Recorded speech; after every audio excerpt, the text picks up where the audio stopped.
Hello friends, देखें आज का टॉपिक है जैव विकास एवं इसके प्रमाण। वैज्ञानिकों का मानना है कि जो जीवों की उत्पत्ति हुई है, जो उच्च क्वालिटी के जीव हैं उनकी उत्पत्ति निम्न क्वालिटी के जीवों से हुई है। तो ऐसा माना जाता है, वैज्ञानिकों ने जो थ्योरी दी है तो उसके लिए उसको प्रमाणित करना भी बहुत जरूरी है। ठीक है, तो जैव विकास एवं इसके प्रमाण, जैव विकास और इसके प्रमाण मतलब जैव विकास हुआ है मतलब वो कहते हैं कि जीवों जो सूक्ष्म जीव थे उनका जो विकास हुआ है और इवोल्यूशन हुआ है और उच्च कोटि के जीव बन गए हैं। ठीक है, ऐसा मानना है वैज्ञानिकों का। तो इसका प्रमाण लिया गया है, तो कई प्रमाण हैं। ठीक है, एक प्रमाण दिया है इनका आकारिकी एवं शारीरिकी से प्रमाण। ठीक है, जीवों की पहला है जीवों की वाह आकारिकी एवं शारीरिकी से प्रमाण। ठीक है, प्रमाण का मतलब यह है कि हम कैसे पता लगाएं कि जो निम्न कोटि के जीव हैं वो उनसे उच्च कोटि के जीवों का निर्माण हुआ है। ठीक है, तो इसमें जीवों की बाह्य आकारिकी एवं शारीरिकी से प्रमाण। ठीक है, तो इसमें ये इस वाले जो है बहुत इंपॉर्टेंट होते हैं, बहुत ज्यादा पूछे जाते हैं। इसमें कौन कौन से आएंगे? इसमें आएंगे आपका समजात अंग, समजात अंग ये इंपॉर्टेंट है, जिसको कहते हैं होमोलोगस, होमोलोगस ऑर्गेन्स। ठीक, ये है समजात अंग। इसमें आपको लिखना है वे अंग जो उत्पत्ति और संरचना में समान हो। ठीक है, वे अंग जो उत्पत्ति और संरचना में समान हो लेकिन कार्य में भिन्न होंगे, तो ऐसे अंगों को समजात अंग कहा जाता है। ठीक है, उदाहरण में लिखना है आपको नील व्हेल के जो चप्पू होते हैं और घोड़े की अगली टांग, पक्षियों के पंख, मनुष्य का हाथ। ठीक है, इनकी उत्पत्ति जो हुई है वो एक जैसी हुई है लेकिन कार्य इनका अलग है। उत्पत्ति कैसे? इन सभी में आप देखेंगे तो इसमें रेडियो एल्ना और carpals, metacarpals, radio ulna carpals, metacarpals व अंगुलिस्थियां होती हैं। ठीक है, अंगुलिस्थियां, ठीक है जी, ये होती हैं। इन सब में देखेंगे तो रेडियो एल्ना कार्पल्स, मेटाकार्पल्स व अंगुलिस्थियां ये हड्डियां पाई जाती हैं सभी में, चाहे वो मनुष्य का हाथ हो, चाहे घोड़े की अगली टांग हो, चाहे चमगादड़ का पंख हो और चाहे फिर जो फ्लीपर होते हैं उसके मछली के वो हो। ठीक है, इनमें सब में ये पाई जाती है रेडियो एल्ना कार्पस, मेटा कार्पस और अंगुलिस्थियां, ये इसकी पहचान है। ठीक है, तो इनकी जो उत्पत्ति हुई है सबकी वो एक समान है, मतलब जिनकी संरचना उत्पत्ति एक समान हो और कार्य उनके भिन्न हो, उन अंगों को कहा जाता है समजात अंग। ठीक है, अब इसमें देखो मनुष्य का हाथ होता है वस्तु को पकड़ने के लिए, काम अलग हो गया। घोड़े की अगली टांग होती है दौड़ने के लिए, काम अलग हो गया। पक्षी का जो चमगादड़ का पंख होता है वो उड़ने के लिए होता है।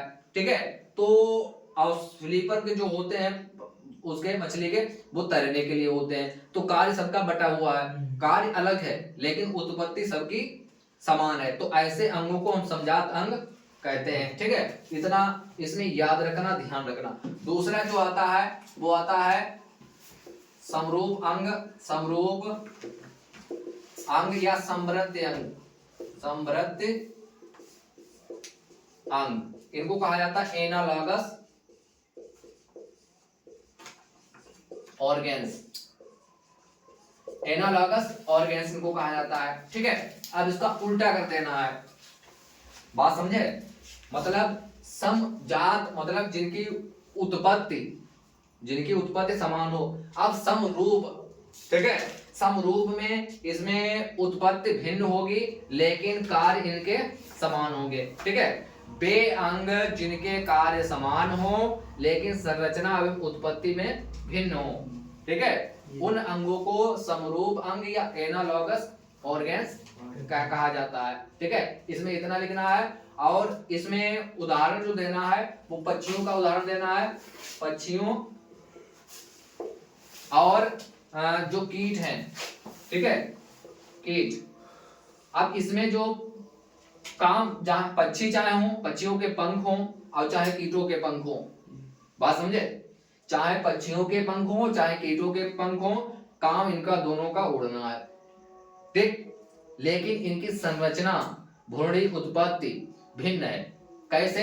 इनकी भ्रूणी उत्पत्ति जो है, इसमें जो है रेडियो एल्ना कार्पस मेटाकार्पस होते हैं, इसमें भंज होते हैं। ठीक है, उसके जो पंख होते हैं कीटों के वो भंज होते हैं, ना कि उसमें हड्डियां होती हैं। ठीक है, लेकिन काम करते हैं एक ही, ये भी उड़ने का काम करते हैं, ये भी उड़ने का काम करते हैं। ठीक है, तो इसमें इतना ही ध्यान देना है। और ये पूछे जाते हैं, लेकिन इसमें ज्यादा पूछा मतलब ज्यादा डिटेल नहीं है, केवल इसमें प्रमाण देना है कि कैसे उत्पत्ति हुई है।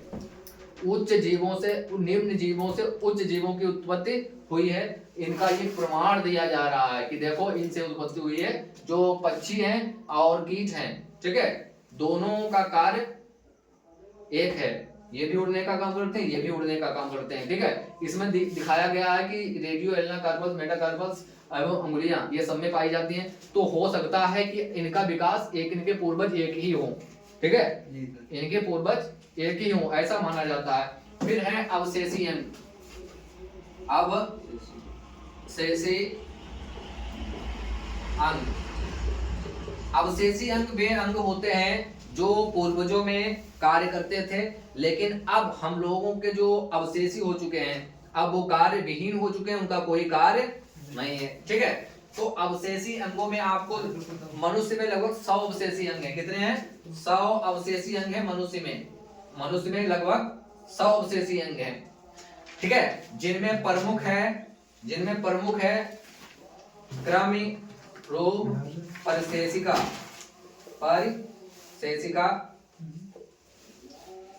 आकलदाढ़ है। ठीक है, और उसके बाद बाल हैं, पूंछ है और कर्ण पल्लव पेशियां है, कर्ण पल्लव पेशियां। ये मनुष्य के अवशेषी अंग हैं, 100 में से ये प्रमुख। ठीक है, हालांकि है बहुत अवशेषी अंग। ठीक है, साइंस ये कहती है कि पहले सर्पों के भी पैर होते थे। ठीक है, और उनके पश्च पैर थे, उनके सहारे वो चलते थे। कहा जाता है कि बिल में घुसने में उनको दिक्कत होती थी और बिल कहीं फंस जाते थे। बिल में घुसते थे तो फंस जाते थे, तो इसलिए उनको जो है दिक्कत होती थी। तो आगे आने वाली पीढ़ियों में उनके समाप्त हो गए। ठीक है, और हो सकता है भैया तुम दूसरे घर में घुसोगे, तुम्हारे पैर कोई काट नहीं देगा। हो सकता है तुम जो है घर में घुसे होगे, उसकी तो बहू बेटियां होंगी, तो उनके घर में घुसे होंगे तो उनके पैर काट लिए होंगे, ऐसा हुआ होगा। ठीक है, तो हो सकता है उससे गायब हो गए, ऐसा मानना है। लेमार्क ज्यादा इन चीजों पर विश्वास करते हैं। ठीक है, और उनके हिसाब से, ठीक है, कि पहले पैर थे और उसके बाद में उनका कोई प्रयोग नहीं हुआ तो खत्म हो गए। हम लोगों जैसे पूंछ थी, इनका कोई प्रयोग नहीं किया तो पूंछ खत्म हो गई। अब पूंछ अगर होती तो आज लोग वैसे भी बहुत पूंछ करते हैं एक दूसरे के बीच, और पूंछ होती तो कितनी पूंछ करते। ठीक है, तो पूंछ खत्म हो गई, बहुत अच्छा हुआ। क्रम रूप प्रशेषिका, ये अपेंडिक्स होती है, ये जंतुओं में मौजूद होती है और आज भी कार्य करती है। इसको कहा जाता है अपेंडिक्स। ठीक है, ये पाई जाती है, हम लोगों में पाई जाती है, लेकिन अवशेषी है। ठीक है, और जो जहाँ पर बड़ी आंत ज्वाइंट होता है छोटी आंत से, वहीं पर पाई जाती है, लेकिन जंतुओं में ये पूरा काम करती है। ठीक है, हम लोगों के अंदर जो है सेलुलोज का पाचन नहीं होता है, और जो पशु हैं, जो बकरी है, भेड़ बकरी, गाय भैंस, ये सब पाचन उसका सेलुलोज का कर लेते हैं। ठीक है, क्योंकि इसमें कार्य करती है ये अपेंडिक्स। आकलदाढ़ ये लगभग 30 या 32 या 35 साल की अवस्था में निकलती है। ठीक है, तब जाके वो होते हैं पूरे 32 दांत। ठीक है, अभी हमारे भी 28 दांत हैं, पता नहीं क्यों नहीं निकली है। उम्र अभी लगभग 32-34 साल हो चुकी है मेरी, लेकिन निकली नहीं है। हो सकता है अब निकले। ठीक है, तो आखिर दाढ़ ये होती है जो इसका कोई काम नहीं है। पहले होता था काम, लेकिन अब इसका कोई काम नहीं है, लेकिन अब निकल आती है ये। ठीक है, किसी में निकलती है, किसी में नहीं निकलती है। बाल हैं, पहले पूरे रिच के समान पूरे बाल थे शरीर में, अब ये अवशेषी हो गए हैं, क्योंकि बाल का कोई योगदान है, लोग कपड़े पहनने लगे। पहले बाल होना जरूरी था, क्योंकि ठंड लगती है, बचते गए थे। ठीक है, तो अब इनका कोई काम नहीं है। पूंछ, मनुष्य के पहले पूंछ थी, वो साइंस के हिसाब से वो बताते हैं कि कैसे विकास हुआ है। वो तो बताते हैं कि हम लोगों का विकास जो हुआ है वो एक कोशिकीय जीव से फिर बहुकोशिकीय जीव बने, फिर मछली बने, फिर चुचंदर बने, उसके बाद में बंदर बने, बंदर से आदि मानव बने, आदि मानव से आधुनिक मानव बने। आदि मानव वही हुल झिलंगाला जो जंगल वाले एंडविरी, ठीक है, मांस खाते थे और कच्चा, और उसके बाद में शिकार ही करना और उनका पेट अपना भरना, यही काम था उनका। और बाद में जब अचानक आग लग गई, जैसे अमेरिका में आग लगी अचानक, ऐसे जंगल में आग लगे तो सब जीव जल गए और कुछ भाग गए। ठीक है, तो उनको शिकार मिली नहीं। उसके बाद वही पड़े हुए भुने उन्हें भूख के मारे खाए, तो उनके बड़े स्वादिष्ट है, बड़ा फंटास्टिक आइडिया। उसके बाद वो जीवों को मार कर, ठीक है, फिर वह हिरन को टांगा और फिर नीचे से आग जलाई, उसके बाद में फिर भूना, फिर मिल बांट कर आराम से हो झिंगा लाला आराम से खाया। ठीक है, ऐसा बताया जाता है विज्ञान में। ठीक है, तो पूंछ थी पहले, लेकिन पूंछ का कोई कार्य रहा नहीं, इसीलिए ये कैसा हो गया, अवशेषी। कर्ण पल्लव पेशियां, ये कान हम लोगों के हिलते डुलते नहीं है। ठीक है, ये कान बिल्कुल हिलते डुलते नहीं है, जानवरों के ये हिलते डुलते हैं, उसमें कर्ण पल्लव पेशियां होते, हम लोगों के थे, लेकिन अब अवशेषी हो गए ये। हम लोगों का कान भी हिला डुला सकते थे आराम से, अब कोई काम नहीं है, हाथे मारा दे, अगर मच्छर आ गया तो हाथे से काम चला लेते हैं। ठीक है, तो ऐसा माना जाता है इनमें। ठीक है, तो ये अवशेषी अंग में आपको ये लिख देना है, वे अंग जो पहले कार्यरत थे लेकिन अब इनका कोई कार्य नहीं है, इसलिए अवशेषी हो गए। ठीक है, वीडियो को लाइक करें, शेयर करें, कमेंट करें।